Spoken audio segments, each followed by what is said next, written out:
Oke, teman-teman, kembali lagi bersama saya Samuel Silaban.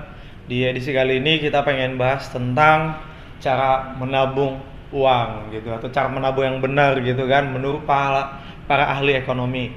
Dan ini juga mungkin ada aku tambahin sedikit nanti. Jadi tetap simak dan tonton videonya kalau kalian mau belajar nabung dari sekarang. Kita mulai dari yang pertama, cara menabung yang benar. Nomor satu, surat berharga. Di sini surat berharga banyak, bisa berbentuk obligasi, ada juga reksadana dan juga ada saham. Sekarang lagi naik daunnya tentang dunia saham.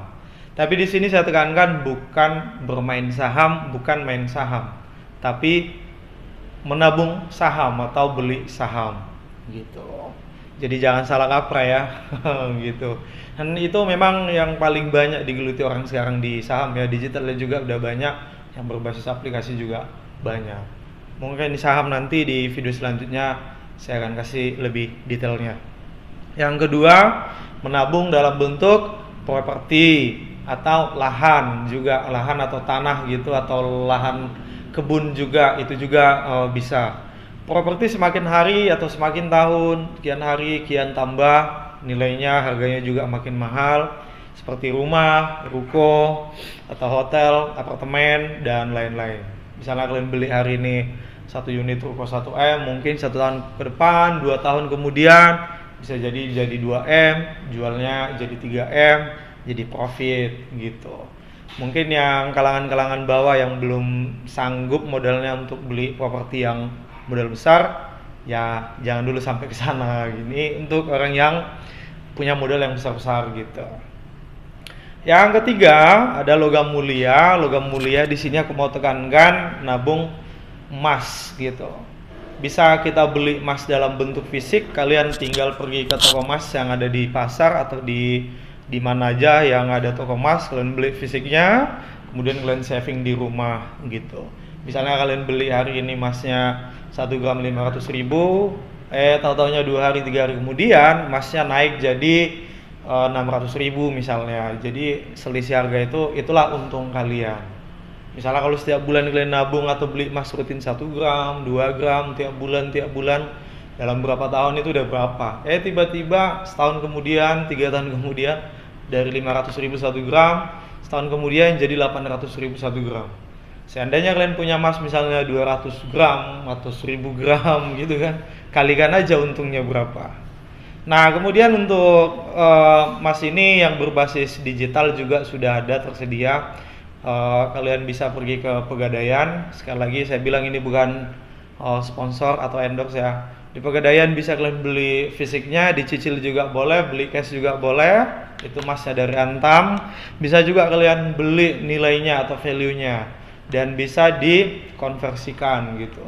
Dan mereka punya buku tabungan seperti buku tabungan yang ada di bank. Misalnya hari ini 1 gram misal 500.000. Nanti di print di buku tabungannya kalian beli 500.000 1 gram gitu. Tiap bulan kalian beli, itu nilai value-nya, bukan fisiknya. Ada fisiknya, ada juga yang non fisik dalam bentuk rekening. Kita beli value-nya aja. 1 gram 500.000. Tiba-tiba kita nggak tahu sebulan kemudian, 2 bulan kemudian naik emas 1 gram jadi 700.000 misalnya atau 600.000. Kalian jual balik lagi ke Pegadaian bisa. Jadi untung 100 atau 200.000 per gramnya kan. Coba kalian kalau punya misalnya 1000 gram atau 100 gram gitu kan di Pegadaian, bisa banyak untung tuh. Nah, untuk informasi lebih lanjut ya coba cek ke websitenya mungkin, atau pergi kalian ke kantor Pegadaian yang terdekat dengan rumah Anda, tanyakan aja di sana informasinya selengkap-lengkapnya. Yang keempat, ini memang yang keempat, nabung di bank. Seperti biasa nabung di bank pakai rekening tabung biasa. Cuman ini nggak recommended sih karena dia akan potong administrasi tiap bulan kan, ada yang 10.000, mungkin ada yang di bawah 10.000 gitu. Tapi kalau rutin coba ke bank yang BUMN, ada 4 bank BUMN di Indonesia. Di sana dulu kalau saya nggak lupa ya, mungkin bisa di cross check lagi, ada namanya di bank-bank BUMN itu nama tabungannya tabunganku. Jadi dia nggak punya ATM supaya kalian nggak bisa boros gesek gitu. Itu minimal 50 entah 100.000 ya waktu buka rekeningnya, dan biaya adminnya juga lebih kecil. Dia kalau nggak salah ya per tahunnya entah 25.000 atau 20.000 gitu lah, nggak nyampe ratusan lah, itu lebih kecil. Dan dia ATM-nya nggak ada, atau mungkin tarik tunainya pun misalnya di teller satu hari itu sedikit, 1 juta atau 2 juta gitu. Jadi untuk meminimize supaya tidak boros gitu. Dan ya paling tidak kalau nabung di bank, paling tidak udah ada tabungan lah kan gitu. Daripada kita nggak punya tabungan sama sekali, ya it's okay, nggak apa-apa, tabung biasa aja di tabung bank gitu. Walaupun bunganya ya memang nggak seberapa. Kalau tabungan kita kecil kan bunganya di bank kayak tabungan biasa itu kecil gitu. Kecuali, nah yang kedua nih yang masih di dunia bank kita, yang main deposito. Deposito mungkin agak lebih tinggi sedikit. Mungkin di deposito dia ada minimal deposito store di awal mungkin 10 juta atau 5 juta tergantung banknya. Kalau mau ada mungkin dananya di atas 10 juta, kalau kalian mau ke bank, tabung di sistem deposito aja, bunganya lebih besar. Itu yang keempat. Yang kelima, menabung mata uang asing. Menabung mata uang asing itu sekarang sudah ada hampir di semua bank. Itu sama juga value-nya, mungkin bisa juga kita tarik dalam bentuk rupiah kalau misalnya kita tarik di tellernya gitu. Misalnya kurs US dollar sekarang 15.000, kita nabung value-nya 15.000, kita bisa store rupiah gitu. Atau mungkin dalam bentuk fisik US dollar kita bawa ke bank juga boleh. Suatu saat US dollar naik di angka 17, 18, 19.000 tahun ke depan atau beberapa bulan kemudian, nah selisih harga itulah yang bisa menjadi keuntungan kita gitu. Ya, kemudian kalau menabung mata uang asing, kalau kalian tidak punya budget yang besar-besar, pendapatan kita pas-pasan setiap bulannya, gaji UMK ya sedikit lah gajinya gitu, saya rekomendasikan kalian beli mata uang asing ke money changer, tapi bukan money changer yang ada di bank, di luar bank, mungkin di mall, di airport, atau di pasar, atau ya tepi-tepi jalan kalau ada di situ toko-toko money changer, kalian beli, karena mereka menyediakan pecahan kecil sampai pecahan besar. Kalau di bank itu pada umumnya ya, saya belum pernah temukan di sini atau di kota mana mereka menyediakan uang pecahan kecil, misalnya 1 ringgit atau 2 Singapura dolar. Mereka enggak, paling tidak pecahan 50 sama pecahan 100 ke atas lah gitu.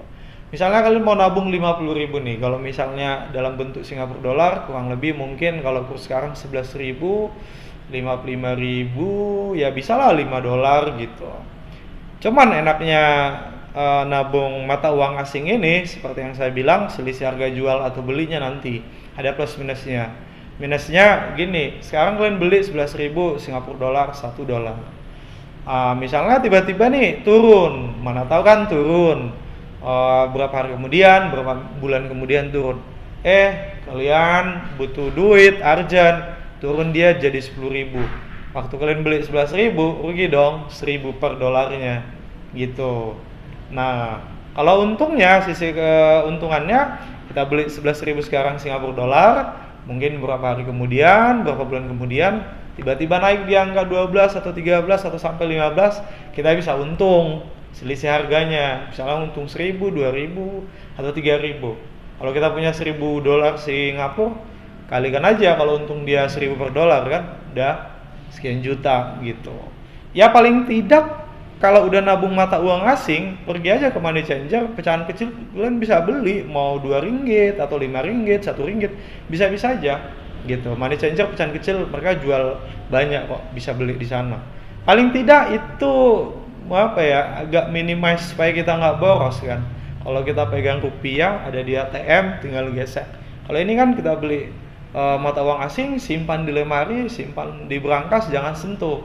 Nggak terasa setahun udah banyak tuh numpuk dolarnya, campur yen, yuan gitu kan, campur-campur lah di situ. Australia dolar, Singapura dolar, US dolar, campur, nabung aja setahun 2 tahun gitu, jangan sentuh gitu kan. Tiba-tiba naik dolarnya, nah di situ kalian akan panen kalau udah naik gitu. Oke, poin ke-6, yang ke-6 nih, menabung di tabungan celengan. Nah ini dari sejak anak-anak udah disarankan sih nabung di celengan yang ada ayam-ayam, kaleng-kaleng lah, nenas gitu kan, bebek-bebek, tabung aja di sana. Misalnya kalian siap belanja receh-recehan, pulang shopping ada logam-logam, koin, masukin situ. Setiap ada koin dapat di mana masukin ke sana. Pesan-pesan kecil aja gitu. Masukin. Atau mau konsisten angka 1000 sampai di angka 20 masukin. 1000 ada di dompet masukin ke celengannya, atau 2000 lah, 1000 2000 lah. 2000 kertas, 1000 kertas sampai 500 200 logam, 100 logam, atau 1000 logam masukin ke celengan.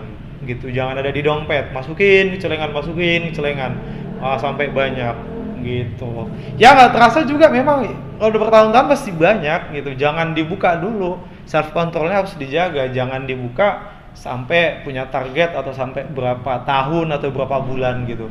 Ketika udah banyak, mungkin lagi urgent, butuh uang, emergency, ya bisa dibuka gitu. Oke, itu aja tips-tips dari aku yang bisa jadi bahan referensi buat kalian yang pengen nabung, mulai dari skala besar sampai skala kecil gitu. Yuk dari sekarang belajar nabung, belajar hemat. Aku Samuel Silaban, thank you for watching, see you next video.